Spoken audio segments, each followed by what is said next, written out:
With advertising, I think what we are opposed to, yes, you like you said, ditch the ads and this kind of hostile language.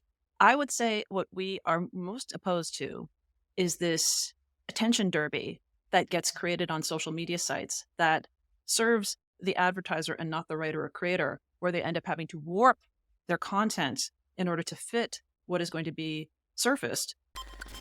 Hello and welcome to Signals by AlphaSense, where we hear thoughtful insights from business leaders, investors, and experts.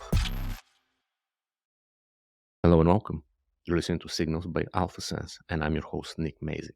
Today, we're joined by Linda Lebrun, who leads rider relations at Substack. Substack is backed by Y Combinator and other brand name VCs. It is a digital publishing platform that has risen in prominence over the last couple of years as the go-to place for either people with some kind of audience who are looking to start their own newsletter and monetize that, or alternatively, as a place to build an audience by people with expertise.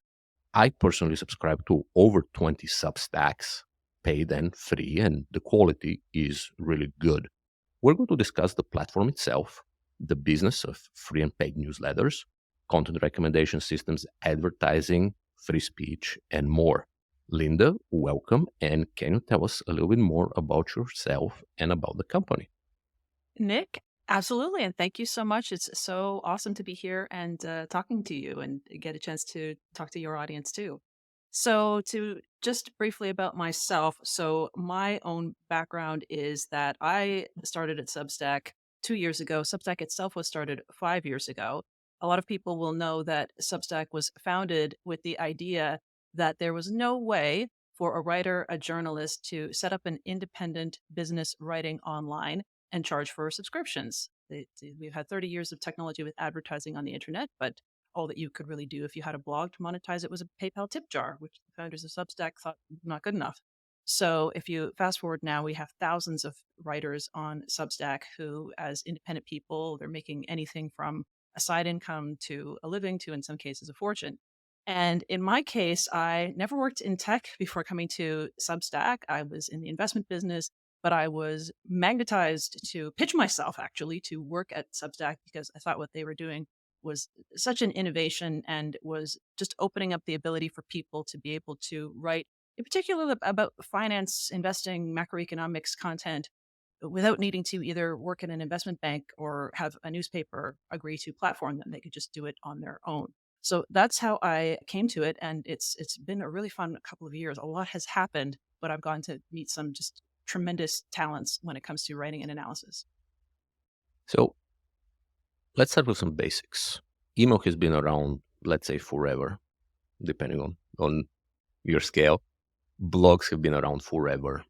And somehow, Substack was successful, Mhm. creating really a real, very viable business model, both for Substack and for the writers, using those, let's call them old tools. So, what do you think has made Substack successful from a technology and UX user experience perspectives? Yeah, and it's 100% true.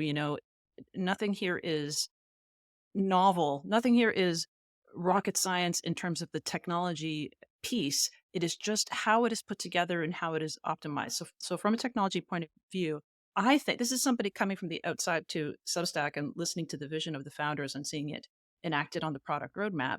I think the critical thing was making it email first. So the analogy I saw somebody make in a tweet was when you have a blog, it's like opening up a cafe and you wait for somebody to come by and poke their head in, and maybe it's empty and they don't come in. But when you have an email first, an email newsletter first structure, it is like Uber Eats. It comes to your doorstep.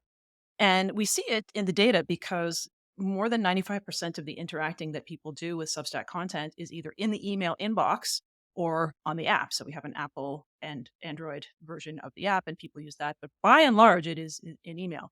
So I think what people have done before with independent online publishing is they have set up a blog, and maybe over here off on the side, there was a little box. If you want to receive updates, put your email here. That's a lot different. Most people listening to this will have had the experience of going to a Substack welcome page. It's just like, boom, the image, boom, the title, the one line description, a place to put your email. And if you don't want to put your email, you can go and look at the Substack. And on every page, it's a subscribe button. And then it's very easy to drop in the subscribe button. So all of this stuff may seem just, it's more intentional than you even think. Everything has been A/B optimized down to the floorboards to try to get people to give the email. And I think that's a lot of, from a technical point of view, why it has worked. There's also a psychological reason why it works, and I think a lot of that is the difference between if I receive a sell side email from JP Morgan, even if it's an analyst that I like, I kind of just feel like it's from this big anonymous organization versus if we were talking about Mark Rubenstein when you and I were chatting earlier. I receive an email from him. I know it's a relationship between him and myself. He's in my inbox between an email from my mother and my friend. And if I pay for his Substack, I'm supporting him. There's no, you know, organization, there's no advertising, it's just us together. So I think there's both the technical piece that has worked, and there's also the one-to-one connection that the way Substack is structured encouraged people to feel. Hmm. So let's dig in a little bit on the business model Hmm. side. How do the economics works for Substack and for the writers? I mean, they clearly work, and that's a very important part of the story because you have been able to attract some very high-profile journalists from what you could call the mainstream media, like Barry Weiss, like Matty Glasses, like Glenn Greenwald, like Bill Bishop, and you also have some, you can call them homegrown stars, including the anonymous Doomberg and Petition, who are in the top finance Substack rankings. Last year, I actually did a Reuters event with Doomberg, and we had a green chicken avatar instead of which was kind of funny. And I tried to get Petition too, but that account wanted also voice changes, which we couldn't accommodate technologically. So, how do the economics work? So I'll talk first about how it works from a fee platform point of view, the numbers, and then talk a bit about how this question you asked of how we've been able to attract high quality writers, because this is something where I had somebody say to me, it seems like anybody can start a Substack, but you have a lot of really good people on it. And so people sort of scratch their heads, how did we do that? And there were certain, I think, things that the founders did that encouraged that. But in terms of the that business model, so Substack takes a 10% platform fee of any revenue you make on Substack. And then Stripe, which is our payment processor, takes a 2.9% credit card processing fee, pretty standard across the internet. Substack is free to use if your content is free, but then when you turn on paid subscriptions, that is how much it costs. And there's no, other than that, there are no other costs. So it's quite transparent, it's quite aligned, we would offer, because clearly having it structured this way is going to incent us to focus on building the features and creating the platform that is going to help people make money. So this is what sort of governs the roadmap too, because the product roadmap, because we're going to always be thinking about, well, how can we help the writer make more money? Because that's the only way we make more money. When it comes to attracting high profile people, the first recruiter of writers, the first evangelist of Substack was, of the three founders, two are technologists and one is a journalist, which is Hamish McKenzie. And he was the person who went out on Twitter and on the internet. And with the idea of Substack being journalists are being disrupted and dislodged because the traditional media models have been wrecked by just many changes in society. If you can attract people and because you don't need any technical expertise, have them come and pay for you, you can build a living just based on that. And then you don't need to go and get another media job that you're going to just get laid off for in 18 months because everything is so disrupted. So he went out and his ability to influence people like the initially the Matt Iglesias and the Andrew Sullivan, that cohort of people who they have already been bloggers for 20 years, but they found this to be a better model, and many of those people have stayed. People who have done research about Substack will likely know there was when I first came to Substack 2 years ago, there was a phase where we were doing some deals with writers where we would say, okay, if we think you're going to make a certain amount of money in the first year, we'll do a deal where to give you a guarantee, Substack will keep most of the revenue, but we'll agree to give you a certain amount of money. And it was never the preponderant number of people coming to Substack. There were some deals done like that. We've actually sunsetted that because that was more of a lever to get more people to understand and come and try Substack and get our brand out there more. And to this day, most of the people you see on Substack who are at the top of the leaderboard, they never came because of any deal. What they did was bet on themselves and say, okay, from the first day, vast majority of every dollar I make is going to be to me. So, and I give that perspective just because people sometimes do wonder, is Substack paying these people? Is that how they get all these good people? I think a lot of it is, in any business, it's the incentives being aligned that are going to be what govern how you get and whether you get the people whose content is the best. So I think we have been very fortunate thus far. We do allow anybody to come and start. But the fact that if I can say to somebody, "Oh, Kareem Abdul-Jabbar, Margaret Atwood," the name dropping, sometimes it helps to start the conversation, and then you can get into, okay, how might it work for the kind of writing, kind of podcasting that you do? So the economics are pretty transparent, I think. Very Yes, easy to yeah, understand which you very think much is an so. advantage. So Yeah. let's go back to the technology part. You mentioned that most of the consumption is over email. I love email. Like I literally filter them into my Substacks folder, and I Right. control that. I know what's new, I know what's old, I know what I have read, and so on. You have the website, you have the apps. You have been adding a lot of features like comments for community building. You launch podcasts and other audio events. I think there is some sort of a recommendation and discovery Hmm. engine. You have the leaderboard, obviously, where people can get an idea about the number of subscribers the top players in the different verticals have. So, can you tell us in a little bit more detail, kind of what's on the roadmap, what's been, how you guys have been really enriching the platform?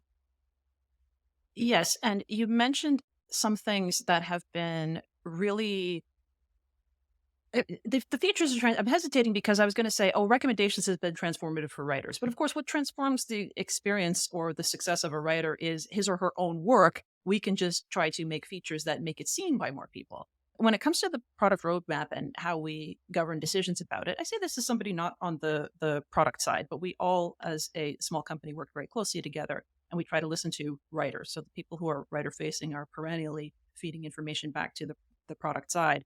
Ever since I came to Substack, the number one request of writers and creators on the platform, it's never been for some specific technical thing, like I want to be able to have my text be hot pink or anything like that. It's always been the echo has been help readers find me, help new people discover me who are going to care about what I am doing. So a couple of years ago, each Substack was much more of a silo. It was, okay, if you're Andrew Sullivan and you have this huge audience that likes you, or if you have a big email list to port in, then that's a great way to get started. And you can grow from there because we have share buttons and we have tried to sand down the friction so that it'll make it easier for people to subscribe. But of course, you had a lot of people saying, okay, well, what if I'm not Andrew Sullivan? So in our roadmap, we are very focused on building features that will help people get found and then will help them create a way for people to go. It's very MBA style to talk about a funnel of monetization, but it really is if people want to fully participate in what you are doing, and if you want your writing to be able to be a business and a living, then it works if you are given tools to be able to move people down that path and say, hey, if you want to fully enjoy everything that I'm doing, then if you become a paid subscriber, you will. So one that I'd highlight is pledges. We very recently introduced this feature called pledges, and so the question that we noticed with writers was sometimes a writer would have a large audience. They'd be successful in attracting people. Other Substack would be recommending them. So they had people becoming free subscribers, and they might be good at using social media. Twitter is a very important surface for finance and investing writers. You can have something on Twitter. People find it resonates. You say, come over to my Substack and sign up. But then the question was, when and will they turn on paid?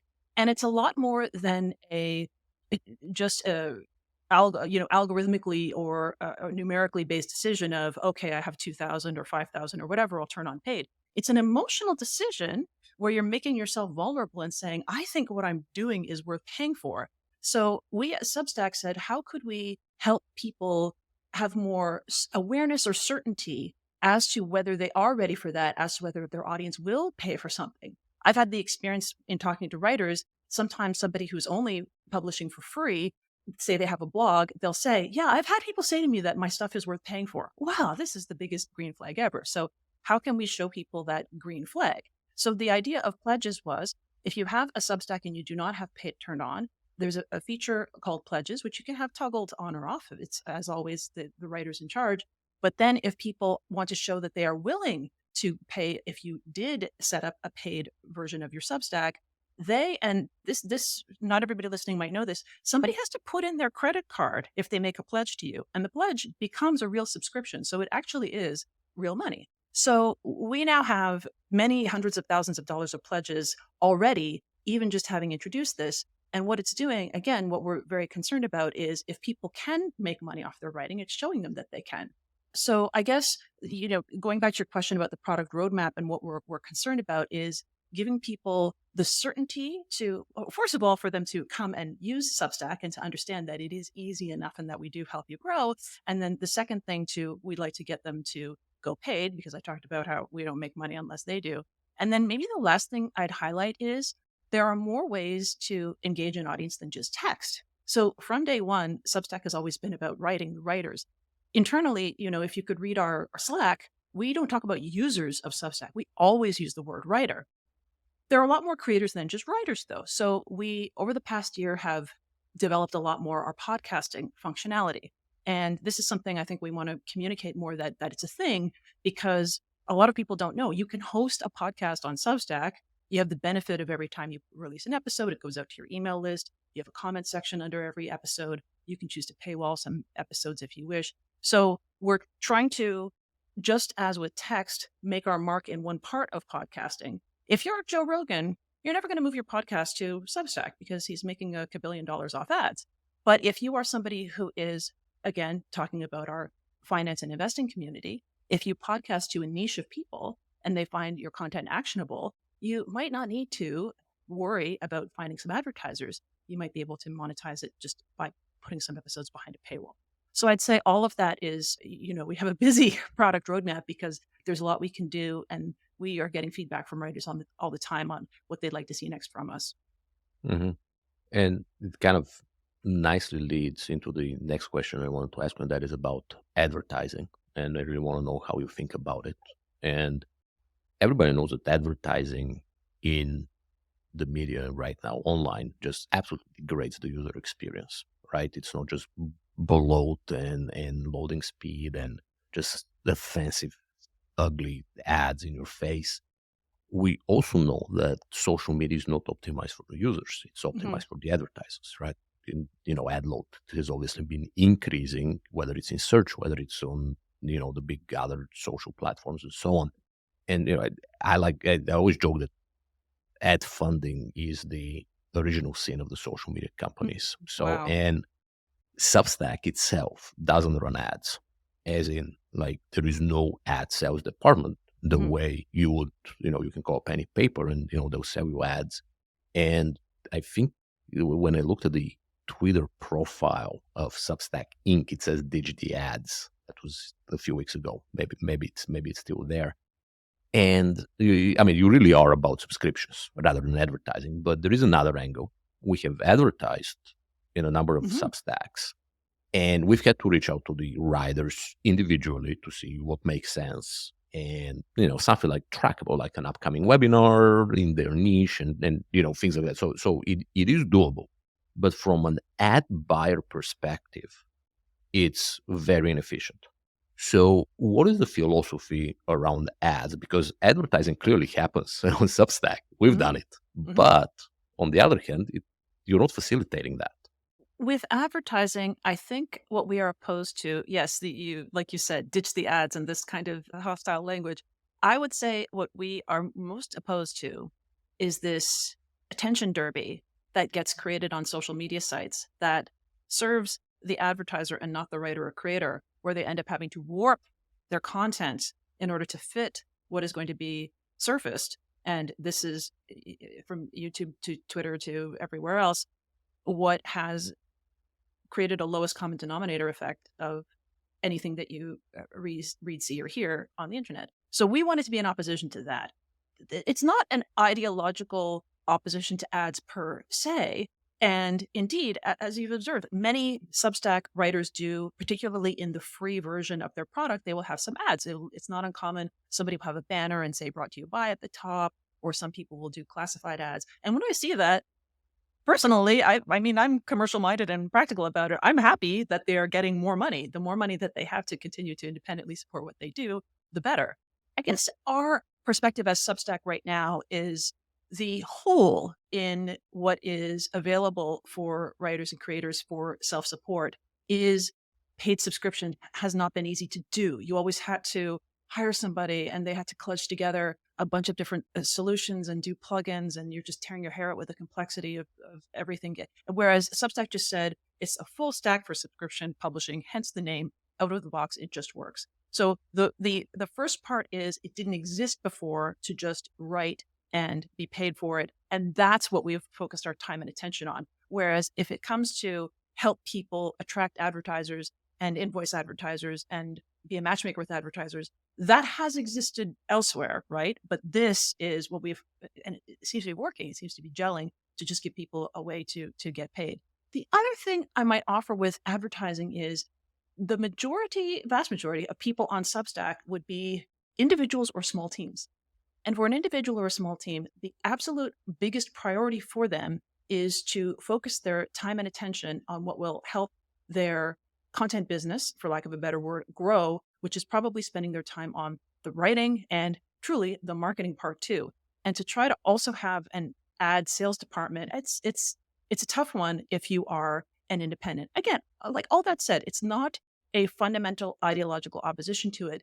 Truly, if whatever Substack has done or will do in the near future along those lines is very much governed by the fact that we are 75 people, and what our writers are asking for us for every day is to optimize and create new ways for them to engage with their readers. And that subscription-based publishing is what makes you achieve an ongoing reliable income that you can actually make plans around. So that honestly, that primarily is the reason why we've mostly focused on the paid subscriptions piece of it, because that's where the needs seem to be crying out the most. But if anybody is listening to this and is like, oh my gosh, if I run a banner ad on my Substack, am I going to get kicked off? No, absolutely not, because that would be against our fundamental idea of what the writer should be in charge of his or her own business when they publish on Substack. And that builds into the last question that I Hmm. had. Advertisers, especially large corporate advertisers, tend to be very risk averse, right? Mm. And that's been an angle, or you could call it, I mean, I'll call it an attack vector by pressure groups to censor unpopular views and outlets. And Substack was criticized a number of places for not canceling quote unquote unpopular citizen journalists, investigators during the pandemic. Now, in my view, that was the right thing to do because of all the problems that were raised by the, independents actually turned out to be true. And Eastern Europeans so have a lot of appreciation for Mm. dissent. And tell us a little bit more about how Substack Inc. approaches free speech. I really appreciate what you said about dissent, because dissent is not dissent too highfalutin about it, but dissent is critical to a free society. And that's what the Substack founders thought too. And when they started Substack, you can actually, I'll recommend people if they want to read more about this, if you Google Substack moderation, you can see a blog post that the three founders together wrote in December 2020, when a lot of this controversy, this discussion was in a heightened state about ought Substack to take some of these people that maybe very broadly disagreed with off the platform. Our attitude is readers and writers are in charge. Substack is very different than something like a social media site where you're getting this barrage of algorithmically driven content that is, you never know what the next thing is you're going to read. You're not really making choices. Something else is making choices for you. Substack is not like that. You are selecting whether you want to subscribe to or unsubscribe from somebody. And so that lets us take a little bit of a different attitude. So the founders of Substack really favor civil liberties, believe in democracy, against authoritarianism, and want to adhere to a principle of free speech. The alternative is having somebody who is an executive at a sort of Silicon Valley corporation deciding what is right or wrong, which to me, I don't think that's appropriate. I think it's much more appropriate to take this tack that we're going to adhere to a principle. All that said, I should say it's not a free for all. Substack does have a content moderation policy, which again, anybody who's interested can Google. We don't allow plagiarism, for example. We don't. If you make a Substack and say I'm Donald Trump, your Substack will get deleted. Impersonation is not allowed. So there are rules. It's just we have not gone down the same path of we're going to have a litany of what you can and can't say and what's permissible and not permissible in terms of the content and the beliefs. And as you point out, Nick, there has been pushback on that or pressure on that but we've adhered to it. And what I find when I talk to finance, investing, crypto writers, even if they don't plan to write about anything politically controversial, they appreciate that attitude because they know that what's underlying it is they're not partnering with a platform that is ever going to do a rug pull on their ability to reach an audience based on something they've said. So for me, that was part of the piece of what really attracted me to work at Substack too. And, I think we're always glad to have the chance to talk about what our perspective on that is. And I'm glad that you agree with it. Linda, thank you for joining us. Nick, it was absolutely a pleasure and really appreciate the time and had a lot of fun. Today we spoke with Linda LeBrun from Substack Inc., the digital publishing platform. We'll have all the relevant links in the show notes. My name is Nick Mazing. This is Signals by AlphaSense. You can subscribe to us on all the major platforms. Thank you for listening. Thank you for joining us. This was another episode of Signals by AlphaSense. Keep in mind that all views presented here are the views of the guests and hosts and do not represent the views of their employers or of AlphaSense.